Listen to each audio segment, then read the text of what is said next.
7 mortes por coronavírus foram confirmadas na Baixada Santista. São 120 casos da doença em 9 municípios da região. 1.092 pessoas estão sendo monitoradas com suspeita de Covid-19. Ao vivo, o repórter Carlos Lopes tem mais informações. Carlos.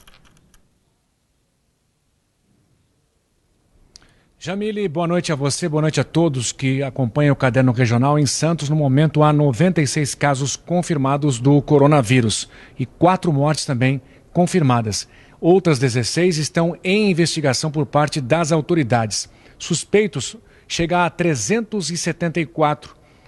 82 estão internados, desses 82, 24 em UTIs em hospitais aqui da região. A boa notícia, Jamile e amigos do Caderno Regional, é que 36 pacientes tiveram alta hospitalar e 102 casos suspeitos foram descartados. Em Guarujá, há 5 casos confirmados do Covid-19. O número de suspeitos chega a 225 e foram confirmadas até o momento. Ou melhor, estão sendo investigadas 8 mortes. Na Praia Grande, há 9 casos confirmados e 3 mortes confirmadas pelo coronavírus. O número de suspeitos chega a 199 na cidade. Em São Vicente, a prefeitura informa que há 5 casos confirmados e 98 suspeitos. Já em Peruíbe, no litoral sul, o número de suspeitos chega a 58. Bertioga, 53. Cubatão, 2 casos confirmados e 47 suspeitos. Em Itanhaém, 3 casos confirmados e 28 suspeitos. Em Mongaguá, há 14 casos suspeitos e 2 mortes estão sendo investigadas. As amostras aqui da região, vale lembrar que são enviadas para o Instituto Adolfo Lutz, que é o laboratório referência no estado para o diagnóstico do coronavírus. Jamile. Obrigada, Carlos. E o Brasil já registra 359 mortes pelo Covid-19 e 9.056 casos. Só no estado de São Paulo são 219 vítimas fatais e 4.048 pessoas infectadas. E com o fechamento das escolas, João Dória anunciou um programa ousado de ensino à distância. Na entrevista coletiva diária, João Dória anunciou o lançamento de uma plataforma de ensino pela TV e por aplicativo de celular para 3,5 milhões de alunos da rede estadual. Os estudantes vão ter acesso ao sistema de graça. O ensino de qualidade com professores, mestres e especialistas da Secretaria de Educação do Estado de São Paulo. Os alunos poderão assistir aulas ao vivo e participar, interagir tanto pela televisão quanto pelo celular, ou seja, vão assistir às aulas em mais de um mecanismo e vão interagir especialmente pelo aplicativo. É um ensino mediado por tecnologia. A ideia é que cada vez mais o professor, que é sempre a chave de tudo que a gente precisa, continue sendo, mas mediado, chegando aos alunos por meio da tecnologia nesse momento. Dória também elogiou o ministro da Saúde, Luiz Henrique Mandetta, sobre as medidas de combate ao coronavírus para São Paulo. Esperamos, ministro, que o senhor continue cumprindo o seu papel, apesar de todo o esforço, o sacrifício, e resista, ministro, aos despreparados. A sua resistência como ministro da Saúde do Brasil está ajudando a salvar vidas de milhares de brasileiros. E na coletiva dos ministros à tarde, o da Cidadania, Onyx Lorenzoni, finalmente anunciou que o auxílio emergencial de R$ 600 vai começar a ser pago. A partir de terça-feira, haverá um aplicativo que será coordenado pela Caixa Federal. Este aplicativo, que nós iremos apresentá-lo provavelmente na segunda-feira, porque a partir de terça-feira de manhã, as pessoas vão poder baixar esse aplicativo no seu celular. Ele vai ser super simplificado, não vai trazer nenhuma taxa e nenhum ônus às pessoas, para permitir que em torno de 48 horas posterior a esse cadastramento, aqueles que cumprirem todos os requisitos que a lei nos exige acompanhar, esse recurso estará creditado pela Caixa Federal, pelo Banco do Brasil ou na rede bancária privada. Já o ministro da Fazenda, Paulo Guedes, pregou a união e defendeu a saúde e a democracia. A defesa da saúde e do emprego dos brasileiros está acima de quaisquer diferenças. Daqui a 3, 4 meses, nós superarmos essa crise, atravessarmos o problema de saúde, podem voltar de novo com o barulho natural de uma democracia. Pode todo mundo chutar todo mundo de novo, começar a brigalhada, todo mundo atacando todo mundo, mas primeiro estamos todos juntos, porque juntos somos mais fortes. Todos juntos para resolver o problema da defesa da saúde brasileira. No Santa Portal você encontra mais informações sobre a coletiva dos ministros. Os Ministérios Públicos Federal e do Estado de São Paulo realizaram 2 acordos que vão permitir o repasse de verbas indenizatórias para ajudar cidades da Baixada Santista no combate ao novo coronavírus. Uma das ações, impetrada pelo promotor de justiça Fernando Acauí e pelo procurador da República Roberto Fará Torres, diz respeito ao repasse de verbas indenizatórias depositadas pela Petrobras. Nós vamos saber agora mais sobre essas ações com o promotor Fernando Acauí, que está com o repórter Carlos Lopes. Carlos. Sim, Jamile, boa noite inicialmente, doutora Acauí. Doutor, eu começo perguntando, que verba é essa? De onde que vem essas verbas também? Boa noite. Especificamente essa que eu atuei, né, num processo, uma ação civil pública, onde houve uma condenação da Petrobras, uma ação já antiga, e que houve recentemente o depósito, e com a atuação do Ministério Público do Estado de São Paulo e Ministério Público Federal. Nós conversamos, eu juntamente com o Procurador da República, Roberto Fará Torres, e chegamos à conclusão que nesse momento a melhor destinação para esta verba seria o encaminhamento para o Fundo Municipal de Saúde, né, à disposição da Secretaria Municipal de Saúde, e um outro pedaço dessa verba para a Santa Casa de Santos, ambas para o combate ao coronavírus. E a origem da verba?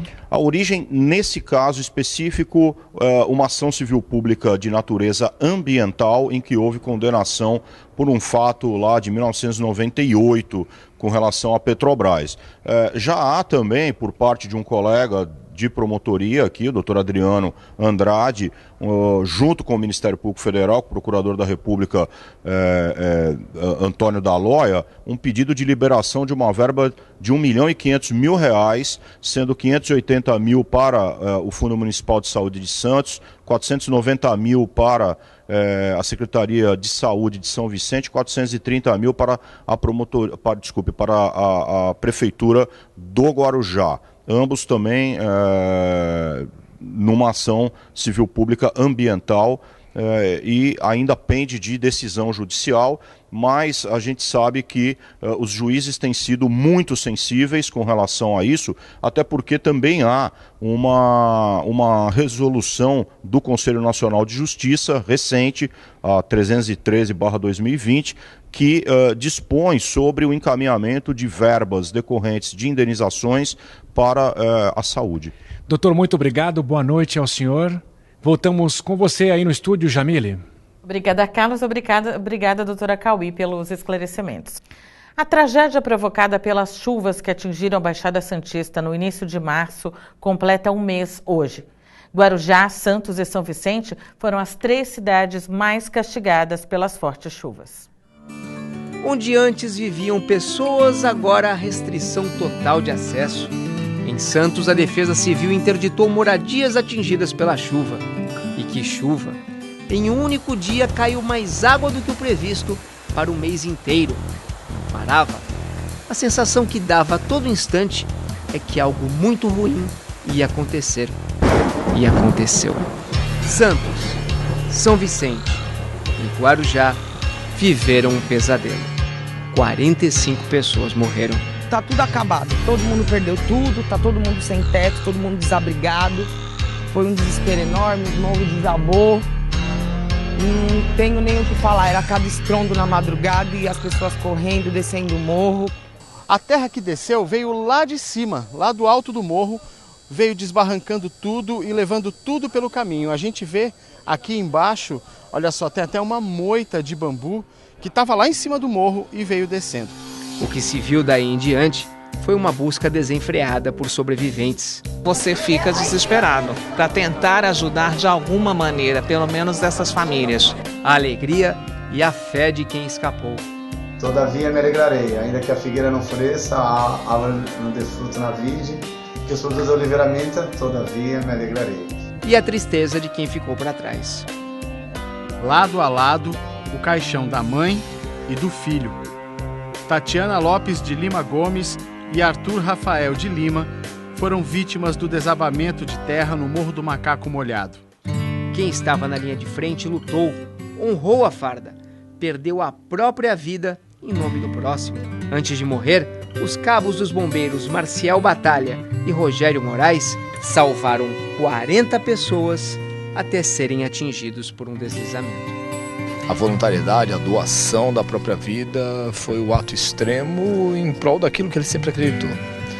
Nós perdemos hoje um grande bombeiro, pai de família, que deixa aí a esposa e a filha, mas assim, o nome dele vai estar eternizado na nossa história, na história de todo o povo aqui do Guarujá, demonstrando realmente que o ato de solidariedade, o ato de heroísmo, o ato de sacrifício da própria vida, o extremo do seu juramento, ele levou e ele não honrou simplesmente na hora de falar e levantar a mão, ele foi até o final com ele. Muita gente também foi exemplo. Igual diz os bombeiros, não viemos aqui para resgatar pessoas mortas, né? Viemos resgatar pessoas vivas. Enquanto eu não ver o corpo, entendeu? Eu tenho esperança de encontrar os 5 vivos. Aqui no João da Guarda há várias casas que são pontos de apoio. Nós estamos em uma delas que, por exemplo, está guardando várias cestas básicas, roupas, doações que não param de chegar. A casa é da filha da dona Lúcia. Dona Lúcia, vem conversar com a gente aqui rapidinho. Sua filha está trabalhando, a senhora está preparando um cafezinho para o pessoal, né? O que para a senhora significa poder ajudar, já que tanta gente conhecida está sofrendo nessa tragédia? Então, a gente está ajudando da maneira que a gente pode, né? A gente cedeu a casa para o pessoal, os repórteres, né? E a alimentação chegando, as comidas, as marmitas para os bombeiros, né? Os militares e a população que ajudou muito, né? Aí a gente liberou a casa, o banheiro, entendeu? Para a população ali, é o que a gente pode fazer, né? No momento de muita tristeza, que tem muitas famílias soterradas ainda. A solidariedade foi uma característica marcante da tragédia. Nos abrigos improvisados, doações chegavam a todo instante. A gente tem que envaidecer o povo de Santos, porque não para de chegar doações aqui na quadra. Na dor da morte, a ironia do destino. Em São Vicente, o casal de idosos Jaime dos Santos e Ana Misfeld foi soterrado por um deslizamento no Parque Prainha. Dias antes, em uma conversa por WhatsApp, a aposentada dizia que queria deixar a cidade. Eu só estou esperando sair um documento aqui do meu esposo e vou me mandar para casa do interior. Simplista demais aceitar tudo isso como um destino já premeditado. O que aconteceu poderia sim ser evitado. Choveu muito, certo? Mas se o crescimento geográfico na Baixada Santista tivesse um pingo de ordenamento e o lixo fosse descartado de maneira correta, todas essas 45 vidas poderiam ter sido preservadas.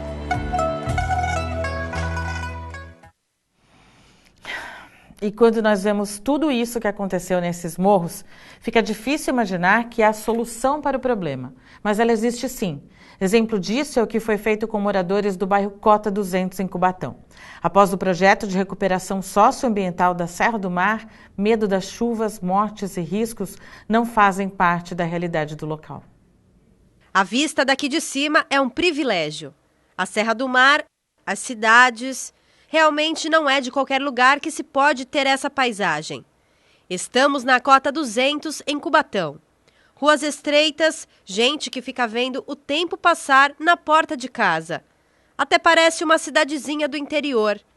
O bairro fica na serra. A ocupação começou em 1947 com a construção da rodovia Anchieta. Ao longo do tempo, áreas de mata foram sendo ocupadas. O William tem 25 anos de idade. A vida inteira morou na Cota. Nessa área, onde tem muito verde, ficava a casa dele. Nesse matagal aí existia vários caminhos, vários becos, várias vielas. Tinha bastante casa e minha casa era a última casa do morro. Atrás da minha casa era matagal. O rapaz lembra que já passou sustos por causa de desabamentos. Tinha uma árvore muito grande atrás da minha casa e quando batia vento, ventava, essa árvore aí ameaçava cair, entendeu? E a gente não conseguia dormir em casa, a gente... Saía de casa na madrugada por conta do vento, da tempestade, porque caía galho no telhado. e era muito perigoso. O Vinícius, ou Vini como é conhecido, também mora na cota desde pequenininho. Ele é outro que lembra de momentos ruins na infância, em que teve que enfrentar os desabamentos. A minha mãe me acordou, né? Falando que a casa da amiga dela da rua de baixo estava deslizando, né? E os filhos dela saíram correndo, aí ficou tudo para dentro de casa. E a gente teve que sair correndo para ajudá-la, né? Até mesmo tirar seus pertences de dentro de casa. E ela ficou até abrigada na minha casa durante um tempinho ainda. Vini conta que hoje, depois que o governo fez intervenções, a situação mudou. Eles fizeram concretos nas paredes, onde tinha deslizamento, onde tinha casa com risco de queda, tiraram. Então a gente hoje é mais seguro aqui no morro. Além da Cota 200, existiam mais 2 bairros Cota em Cubatão. Em mais de 40 anos de ocupação, houve muitos impactos ambientais e sociais.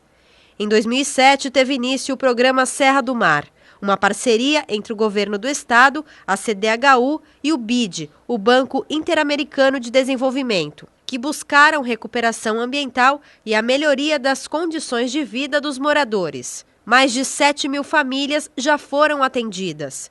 Cerca de 5.000 foram para novas casas. 2.000 permanecem no bairro, em áreas seguras. Mas o programa vai além da questão das moradias. Além do atendimento habitacional, uma ação social também fundamental na recuperação dessas famílias, numa ação pós-ocupação, com programas de geração de renda, de incentivo ao empreendedorismo e também da importância da preservação ambiental. Depois de todo esse trabalho do programa Serra do Mar, Vini nos conta que hoje em dia é feliz e se sente seguro morando na Cota 200. Muitas casas saíram. Hoje a população da cota diminuiu muito porque o bolsão e o casqueiro aumentaram, né?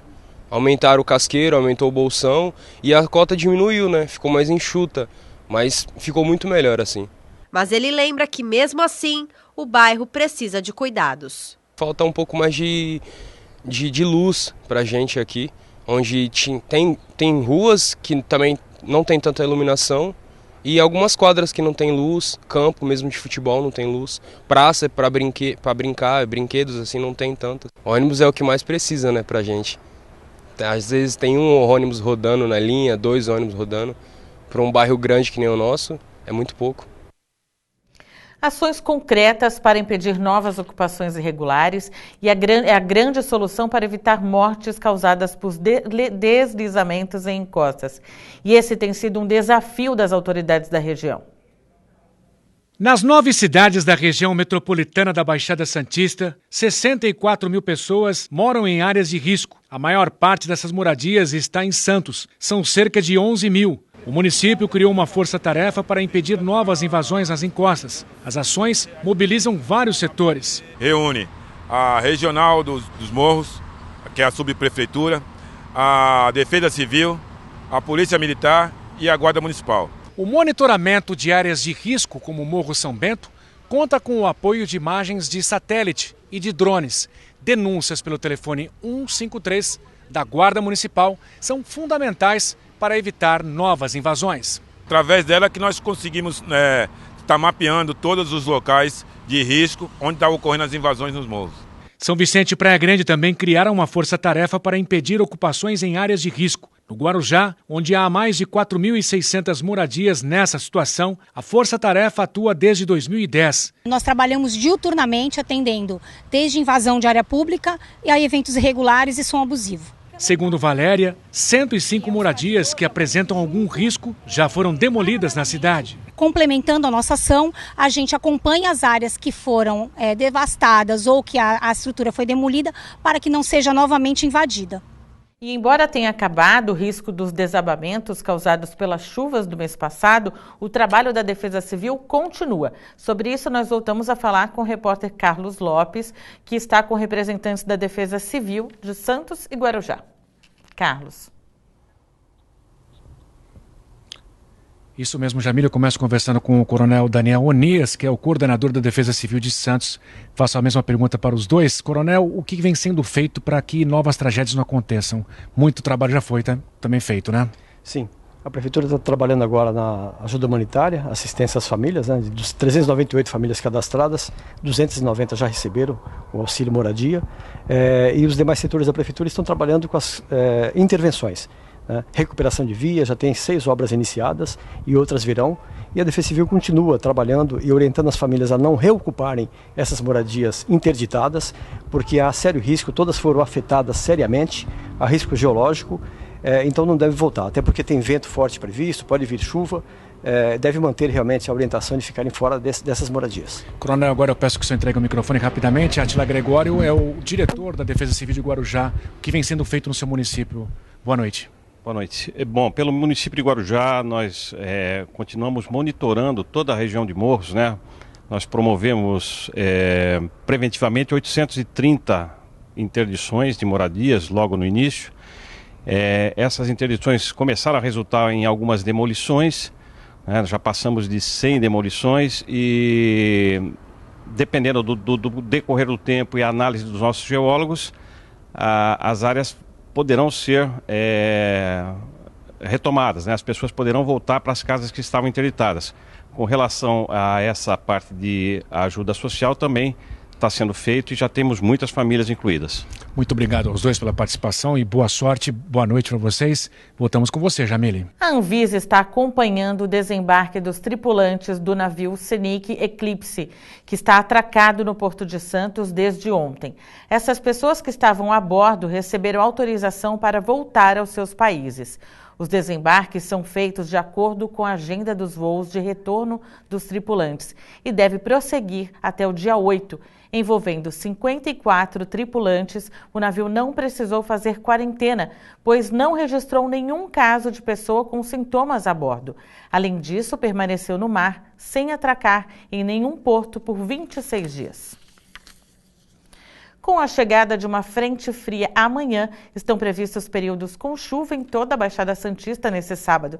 Quem sabe, com o tempo estável, faça com que as pessoas permaneçam mais tempo em casa, não é? Confira agora a previsão do tempo.